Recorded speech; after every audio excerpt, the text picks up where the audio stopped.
Film director سید نور نے نئی Punjabi film تیرے باجرے دی راکھی کی شوٹنگ کا آغاز کر دیا۔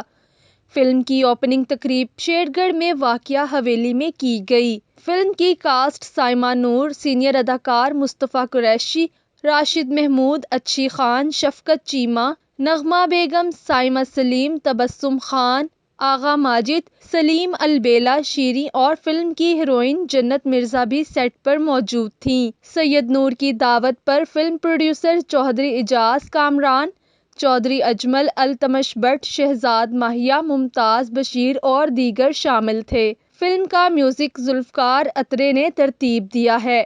ڈائریکٹر سید نور نے کہا کہ پنجاب کی فلم بنا رہا ہوں۔ میرا اصل کام پنجابی فلم کا ریوائول ہے۔